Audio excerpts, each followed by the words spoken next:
Hi hello friends, എല്ലാവർക്കും രേവതിയുടെ സച്ചിയുടെയും അടുത്ത ആഴ്ചയിലെ സൂപ്പർ വിശേഷത്തിലേക്ക് സ്വാഗതം. അതിനു മുമ്പ് നിങ്ങൾക്ക് ആർക്കെങ്കിലും ഞങ്ങളുടെ ചാനൽ ഇഷ്ടപ്പെട്ടുവെങ്കിൽ സബ്സ്ക്രൈബ് ചെയ്യുക, ലൈക്ക് ചെയ്യുക, കമൻറ്റ് ചെയ്യുക. പുതിയ പുതിയ വിശേഷങ്ങളൊക്കെ ആയിട്ട് എല്ലാ ദിവസവും ഞങ്ങൾ എത്തുന്നതായിരിക്കും. അടുത്ത ആഴ്ചയിലെ വിശേഷം എന്ന് പറഞ്ഞാൽ രസകരവും അതിലുപരി നമ്മുടെയൊക്കെ കണ്ണുകളെ ഈ സന്തോഷം കൊണ്ട് ഈറനണിയിക്കുകയും ചെയ്യുന്ന ഒരു എപ്പിസോഡാണ്. ഇന്ന് തന്നെ നമ്മൾ അവസാനിപ്പിച്ച എപ്പിസോഡ് നമ്മൾ കണ്ടല്ലോ. നല്ല രസകരമാകുന്ന രീതിയിലാണ് മുൻപോട്ട് പോകുന്നത്. അങ്ങനെ അടുത്ത ആഴ്ചയിലും അതിലുപരിയായ രസകരമാകുന്ന നിമിഷങ്ങളൊക്കെയാണ് സച്ചിയുടെ വീട്ടിൽ നടക്കുവാൻ പോകുന്നത്. അങ്ങനെ രേവതി ഈ സത്യങ്ങൾ തെളിയിക്കുവാൻ വേണ്ടി ശ്രീകാന്തിനെ കൊണ്ട് വീഡിയോ പിടിച്ച് സച്ചി കുടിച്ചിട്ടില്ലെന്നും മദ്യപിച്ചിട്ടില്ല, അന്നത്തെ വൈറൽ വീഡിയോ അത് എഡിറ്റ് ചെയ്തതാണെന്നും തൻ്റെ ശത്രുക്കൾ എഡിറ്റ് ചെയ്ത് ഉണ്ടാക്കിയതാണെന്നും സച്ചിയെ മനഃപൂർവ്വം കരിവാരി തേക്കാൻ വേണ്ടിയായിരുന്നു അവർ ചെയ്തത് എന്ന് വരുത്തി തീർക്കുന്ന രീതിയിൽ വീഡിയോ എഡിറ്റ് ചെയ്യണോ. അങ്ങനെ ശ്രീകാന്ത് വീഡിയോ പിടിച്ചിരിക്കുന്നു. അങ്ങനെ പിടിച്ച് ഇതിൻ്റെ റിയലായിട്ടുള്ള യഥാർത്ഥ വീഡിയോ രേവതിയും അതുപോലെ ശ്രീകാന്തും സോഷ്യൽ മീഡിയയിലും വൈറലാക്കിയ, അങ്ങനെ വീഡിയോ വൈറലാകിയാട്ടോ. ആദ്യത്തെ വീഡിയോ എങ്ങനെ വൈറലായോ അതുപോലെ തന്നെ ഈ വീഡിയോയും വൈറലാകുകയാണ്. അങ്ങനെ സച്ചി കുടിക്കാതെയാണ് ആ ബാറിൽ നിന്ന് ഇറങ്ങിപ്പോകുന്നതെന്നും മറിച്ച് ആ വീഡിയോ എഡിറ്റ് ചെയ്യുന്നതാണെന്നും ജനങ്ങളെല്ലാം തിരിച്ചറിയുകയും അങ്ങനെ സച്ചിയും രേവതിയും അതുപോലെ തന്നെ കൂട്ടുകാരും ശ്രീകാന്തും ഒക്കെ നേരെ പോലീസ് സ്റ്റേഷനിലേക്ക് ചെല്ലുക. പോലീസ് സ്റ്റേഷനിൽ ചെല്ലുമ്പോൾ പോലീസുകാർ വരെ ഈ യഥാർത്ഥ വീഡിയോ കണ്ട് അങ്ങനെ അവർക്ക് അമളി പറ്റിയ പോലെ, അബദ്ധം പറ്റിയതുപോലെ ആകുക. അങ്ങനെ എന്തായാലും സച്ചിയും രേവതിയും കൂടെ ചെന്ന് സൈ പോയി കാണുന്ന സൈഡ് പറയുന്നു, സാർ ഞാൻ മദ്യപിച്ചിട്ടില്ല, അന്ന് നടന്നത് എന്നെ കുരുക്കുവാൻ വേണ്ടി ചെയ്ത ഒരു എഡിറ്റ് ചെയ്ത വീഡിയോയാണ്, അതാണ് ഇത് എന്നും പറഞ്ഞ് യഥാർത്ഥ വീഡിയോ ഇതാണെന്നും പറഞ്ഞ് കാണിക്കുക. അപ്പോൾ തന്നെ പോലീസുകാർ പറയുകയാണ്, സച്ചി ഞങ്ങൾ ഇതെല്ലാം വീഡിയോ എല്ലാം കണ്ടു, യഥാർത്ഥ വീഡിയോ ഇപ്പോഴാണ് ഞങ്ങൾക്ക് മനസ്സിലായത്, പക്ഷേങ്കിൽ അവർ കാണിച്ച വീഡിയോ അതുപോലെ എഡിറ്റ് ചെയ്തപ്പോൾ ഞങ്ങൾ ആരെങ്കിലും വിശ്വസിച്ച് പോകും, അതുകൊണ്ടാണ് നിൻ്റെ വണ്ടി ഞങ്ങൾ പിടിച്ചതും വേണ്ട രീതി ഞങ്ങൾ നിന്നെ ചെക്ക് ചെയ്യാതെ എത്രയും വൈറലായതുകൊണ്ടാണ് മേലിൽ നിന്നുള്ള ഓർഡർ പ്രകാരമാണ് ഞങ്ങളിത് ചെയ്തത്, അതുകൊണ്ട് സാരമില്ല, നിൻ്റെ വാഹനം വിട്ടു തരുവാൻ ഞങ്ങൾ തീരുമാനിച്ചിട്ടുണ്ട്, അതുകൊണ്ട് നീ സന്തോഷത്തോടെ പോവുക, ഞങ്ങൾക്ക് പറ്റിയൊരു അബദ്ധമാണ് എന്നൊക്കെ പറഞ്ഞ് പോലീസുകാർ സച്ചിയോട് പരോക്ഷമായി അവരുടെ ക്ഷമ പറഞ്ഞ് അങ്ങനെ സച്ചിയും രേവതിക്കും ആ കാറ് തിരിച്ചു കൊടുക്കുക അടുത്ത ആഴ്ചയിലെ ആദ്യത്തെ എപ്പിസോഡിലോട്ടോ. അങ്ങനെ സച്ചിയും രേവതിയും സന്തോഷം കൊണ്ട് കാറുമായിട്ട് പോകുന്നതിനിടയിൽ രേവതിയുടെ സ്കൂട്ടിയുമായിട്ട് ജോലി തിരക്കിൻ്റെ പേരിൽ പോകുന്ന ഒരു ഭാഗം രസകരമായി നമുക്ക് കാണാൻ കഴിയും. അതിനുശേഷം ഈ വീഡിയോ വീട്ടിൽ അറിയുകയാണ്. സച്ചിയുടെ അച്ഛൻ അച്ഛനെ കാണിക്കുകയും ശ്രീകാന്തൊക്കെ വീഡിയോ കാണിക്കുമ്പോൾ സച്ചിയുടെ അച്ഛൻ്റെ ആ മുഖത്തെ ഭാവം അല്ലെങ്കിൽ കണ്ണ് നിറഞ്ഞു പോകുന്ന ചില നിമിഷങ്ങളൊക്കെ നമുക്ക് കാണാം. അങ്ങനെ സച്ചി തെറ്റ് ചെയ്തിട്ടില്ലെന്ന് കാണിക്കുവാൻ വേണ്ടി വീട്ടിൽ എല്ലാവരെയും വിളിച്ചു വരുത്തി ആദ്യത്തെ വീഡിയോ കണ്ടതുപോലെ തന്നെ എല്ലാവരുടെയും മുൻപിൽ വെച്ച് ഈ യഥാർത്ഥ വീഡിയോ കാണിച്ചു കൊടുക്കുകയാണ്. കാണിച്ചു കൊടുക്കുമ്പോൾ സച്ചി അതിനകത്ത് മദ്യപിച്ചിട്ടില്ലെന്നും മറിച്ച് ആ വീഡിയോ എഡിറ്റ് ചെയ്തതാണെന്നും വീട്ടുകാരെ എല്ലാം കാണിക്കുകയും വലിയ തിരിച്ചടി നമ്മൾ ശ്രുതിക്കും ചന്ദ്രമതിക്കൊക്കെ ലഭിക്കുക. അപ്പോൾ ചന്ദ്രമതി എന്തായാലും ഈ സച്ചി തെറ്റ് ചെയ്തിട്ടില്ല എന്ന് മനസ്സുകൊണ്ട് അംഗീകരിക്കാൻ പറ്റാത്ത ഒരു അഹംഭാവത്തോടു കൂടി നിൽക്കുന്ന ഭാഗങ്ങളൊക്കെ കാണാമെങ്കിലും സച്ചിയുടെ അച്ഛൻ സച്ചിയെ കൈ ഓങ്ങി അടിക്കുവാൻ ശ്രമിക്കുകയും ഒരുപാട് ദിവസം കണ്ടിട്ട് കാണാത്ത പറ്റി ഒരു കുറ്റവാളിയെ പോലെ കണ്ടതിലൊക്കെ പശ്ചാത്താപം ഉണ്ടാകുകയും കണ്ണു നിറയുകയും ചെയ്യുന്ന ചില നിമിഷങ്ങളൊക്കെ കാണാം. ആ സമയത്താണ് നമ്മുടെ സച്ചി കയറി വരുന്നത്. സച്ചിൻ്റെ രേവതിയെ കയറി വരുമ്പോൾ സച്ചിയുടെ അടുക്കലേക്ക് ഓടി വരികയും സച്ചിയോട് പറയാം, സച്ചിയുടെ നീ എന്നോട് ക്ഷമിക്കടാ, എനിക്ക് അബദ്ധം പറ്റിപ്പോയി എന്നൊക്കെ പറഞ്ഞ് സച്ചിയുടെ അച്ഛൻ മാപ്പ് ഉപേക്ഷിക്കുമ്പോൾ സാരമില്ല അങ്ങനെ അച്ഛൻ അതിനോട് ക്ഷമ ചോദിക്കേണ്ട കാര്യമില്ല, കാരണം വീഡിയോ അതുപോലെയാണല്ലോ, ആർക്കും വിശ്വസിക്കുന്ന രീതിയിലാണല്ലോ വീഡിയോ അവർ എഡിറ്റ് ചെയ്ത് യഥാർത്ഥത്തിൽ സംഭവിച്ചത് ഇതാണ്, അതുകൊണ്ട് അച്ഛൻ എന്നോട് മാപ്പ് ചോദിച്ച് എൻ്റെ മുന്നിൽ കുഞ്ഞാവല്ല് എന്നൊക്കെ പറഞ്ഞ് സച്ചി തൻ്റെ അച്ഛൻ്റെ അടുക്കൽ ചേർന്ന് നിൽക്കുകയും അങ്ങനെ സച്ചിയെ ചേർത്ത് പിടിക്കുകയും ചെയ്യുന്ന ചില നല്ല നിമിഷങ്ങൾ കാണാം. ഇതൊക്കെ കണ്ടുകൊണ്ട് നമ്മുടെ ചന്ദ്രമതിക്ക് ഹാലിളകി നിൽക്കുന്ന അല്ലെങ്കിൽ ചന്ദ്രമതിയുടെ സകല നിയന്ത്രണവും വിട്ടു നിൽക്കുന്ന ചില രംഗങ്ങളൊക്കെ നമുക്ക് അടുത്ത ആഴ്ചത്തെ എപ്പിസോഡിൽ കാണാം. അങ്ങനെ എന്തായാലും സച്ചിയുടെ നിരപരാധിത്വം തൻ്റെ വീട്ടിൽ തൻ്റെ അച്ഛൻ്റെ മുന്നിൽ തെളിയിക്കുക എന്നുള്ളത് വലിയൊരു കാര്യമാക്കി തന്നെ സച്ചി കാണുകയാണ്. ഇതിനിടയിൽ രേവതിയെ വിളിച്ചു വരുത്തുകയും രേവതിയാണ് ഇതിനെല്ലാം ഈ സത്യാവസ്ഥ കണ്ടുപിടിച്ചതെന്ന് പറഞ്ഞ് സച്ചി രേവതിയെ വാനോളം പുകഴ്ത്തിയ. അപ്പോൾ ഇത് കേൾക്കുമ്പോൾ നമ്മുടെ ചന്ദ്രമതിയുടെ സകല നിയന്ത്രണം വിട്ടുപോകുക കേട്ടോ. അപ്പോൾ ഈ സമയത്ത് നമ്മുടെ സച്ചിയുടെ അച്ഛനും പറയുന്നുണ്ട്, യഥാർത്ഥത്തിൽ ഇങ്ങനെയായിരിക്കണം ഒരു ഭാര്യ തൻ്റെ ഭർത്താവിനെ സ്നേഹിക്കുകയും കരുതുകയും ചെയ്യുന്ന നല്ലൊരു ഭാര്യ ഇവളാണ്.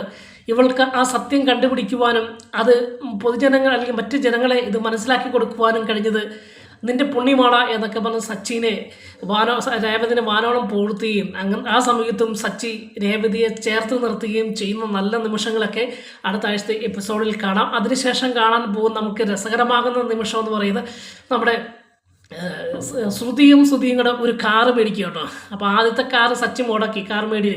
എന്നാലും ഈ പ്രാവശ്യം അവർ തന്നെ പോയി കാറ് മേടിച്ച് പെട്ടെന്ന് വെളിയിൽ വന്ന് വിളിക്കുക, ഫോൺ വിളിക്കുക, ശ്രുതി വിളിക്കുക, അമ്മേനെ വിളിക്കുക കേട്ടോ, ചന്ദ്രമതിനെ വിളിക്കുക. അമ്മ എത്രയും വേഗം വെളിയിലിറങ്ങി പറഞ്ഞാൽ വെളിയിലിറങ്ങി വരുമ്പോൾ ഒരു ആരതിയൊക്കെ ഒഴിഞ്ഞ് വേണം കൊണ്ടുവരാമെന്ന് പറയും. അതിന് മുമ്പ് തന്നെ നമ്മുടെ സച്ചിനെയും രേവതിനെയും വീട്ടിലേക്ക് തെറ്റ് ചെയ്തിട്ടില്ല എന്നറിഞ്ഞപ്പോൾ തന്നെ ചന്ദ്രമതിയെ കൊണ്ട് ആരതി ഒഴിയിച്ചാണ് അകത്ത് കയറ്റുന്നത്.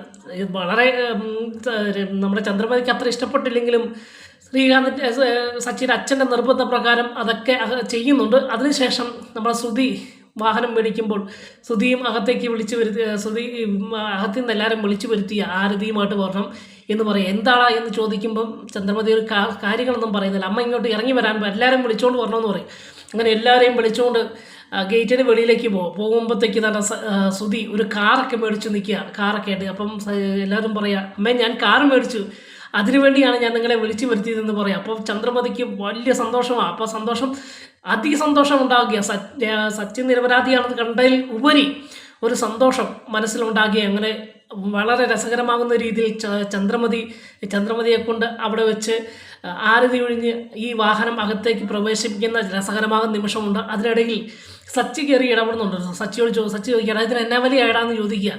അപ്പോൾ പറയാണ് ഇതിന് 4 ലക്ഷം രൂപ എന്ന് പറയും. അപ്പോൾ സച്ചിക്ക് ഇത് ഇഷ്ടപ്പെട്ടില്ല. സച്ചിക്ക് ആ വാഹനം, സച്ചി ഡ്രൈവറാണല്ലോ, സച്ചിക്ക് വാഹനത്തെക്കുറിച്ച് അറിയാം. പക്ഷേങ്കിൽ ഈ സച്ചിയുടെ നോട്ടത്തിൽ ഇതിനത്രയും വിലയില്ല. അപ്പോൾ പറയുകയാണ്, നീ എന്നോടൊന്ന് ചോദിക്കണ്ടായിരുന്നോ, ഇത്രയും വില കൊടുത്ത് എന്തിനാണ് ഈ കാർ മേടിച്ച്, അതിനുള്ള മുതലില്ല എന്നൊക്കെ പറയാം. അപ്പോൾ സച്ചി ഈ വാഹനത്തിന് ചുറ്റിനും നടക്കുകയും ടയറിൽ ചെന്ന് ചവിട്ടുകയും അങ്ങനെ വാഹനത്തിൻ്റെ ഓരോ പാർട്സൊക്കെ പിടിച്ച് വലിക്കുന്നൊക്കെ ഉണ്ട്. അപ്പം ഇതിന് മൊത്തത്തിൽ കംപ്ലൈൻറ്റ് ഉണ്ടെന്ന് സച്ചിക്കറിയാം.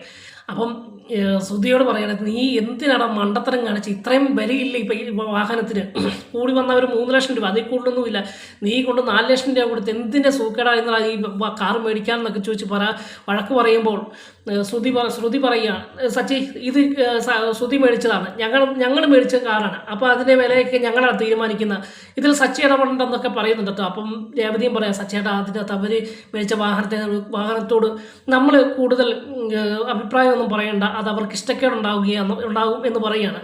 അപ്പം രേവതിയോട് സച്ചി പറയും, എന്നാലും ഇവൻ കാണിക്കുന്ന മണ്ടത്തര വള്ളി എന്നൊക്കെ ചോദിക്കുന്നുണ്ട് കേട്ടോ. എന്തായാലും പറയാണ്, വേണ്ട അതൊക്കെ അവരുടെ ഇഷ്ടം, നമ്മുടെ കാര്യം നോക്കിയാലും മതി എന്ന് പറയാം. അപ്പം സച്ചിയുടെ അച്ഛനും പറയടാ, നീ വാഹനം എടുക്കാൻ നേരത്ത് സച്ചിയെ കൂടെ കൊണ്ടുപോകണ്ടായിരുന്നോ, അവൻ നല്ലപോലെ നോക്കിയെടുത്ത് തരികയില്ലായിരുന്നോ എന്നൊക്കെ ചോദിക്കുക. എന്തായാലും ശ്രുതിക്കും സച്ചിയുടെ അച്ഛൻ്റെയും അഭിപ്രായമൊന്നും അത്ര ഇഷ്ടപ്പെട്ടില്ല. എന്തായാലും വാഹനം അകത്ത് കയറ്റുന്നു. അതിന് അങ്ങനെ സന്തോഷം പങ്കിടുന്നതിനിടയിൽ രാത്രി അന്ന് വൈകിട്ട് ഈ കാറ് മേടിച്ചതിൻ്റെ ഒരു ശ്രുതിയുടെ പേരിൽ ഒരു വലിയൊരു പാർട്ടി നടക്കി. അതായത് അവിടുത്തെ ആണുങ്ങൾ മാത്രം, അതായത് സച്ചിയും അതുപോലെ ശ്രീകാന്തും ശ്രുതിയും കൂടി അവർക്കെല്ലാം ചെലവ് ടെറസിൻ്റെ മണ്ടയിൽ നിന്ന് ബീർ മേടിക്കുകയും അങ്ങനെ മദ്യം മേടിച്ച് കഴിക്കുക. അപ്പം മേളിൽ അന്യ ബഹളമായി, മദ്യം കഴിക്കുന്നതിൻ്റെ ബഹളവും ഒച്ചപ്പാടും ബഹളമൊക്കെ ആയി. അപ്പം പെട്ടെന്ന് ശ്രുതി രേവതിയോട് പറയാം, രേവതി അവർ മേളിലേക്ക് പോയിട്ടുണ്ട്, അവർ മദ്യപിക്കാനാണ് പോയെന്ന് തോന്നുന്നു, എന്തായാലും സച്ചി നല്ലപോലെ കുടിക്കുന്ന ആകെ വിഷയവും എന്ന് പറയാം. അപ്പോൾ രേവതി പറയുകയാണ്, സച്ചി മാത്രമല്ല എല്ലാവരും കുടിക്കുമായിരിക്കും എന്ന് പറയാം. അന്നേരം ശ്രുതി പറയുന്നുണ്ട്, സച്ചിയെപ്പോലെ അങ്ങനെ മദ്യപിച്ചിട്ട് വഴക്കൊന്നും ബാക്കിയുള്ളവരുണ്ടാകുകയില്ല, മാത്രമല്ല ശ്രുതി എന്നോട് പറയാതെ മദ്യപിക്കത്തില്ല, എൻ്റെ മുന്നിൽ മദ്യപിച്ചും വരികയില്ല. ഇപ്പോൾ ഏറ്റവും പേടി ഞങ്ങൾക്ക് സച്ചിയെക്കുറിച്ചാണെന്നൊക്കെ പറഞ്ഞ് സച്ചിയെ അവിടെ കുറ്റപ്പെടുത്തുക. ഈ സമയത്ത് രേവതിയുടെ മനസ്സിലൊരു ഭീതിയുണ്ട്, സച്ചിയേട്ടൻ കുടിച്ച് പിന്നെയും വിഷയം ഉണ്ടാക്കുമോ, ഒന്ന് തെളിയിച്ച് റെഡിയായി വന്നേക്കുക, അപ്പോൾ വീണ്ടും വിഷയം ഉണ്ടാക്കുമോ എന്നൊക്കെ പേടിയുണ്ട്.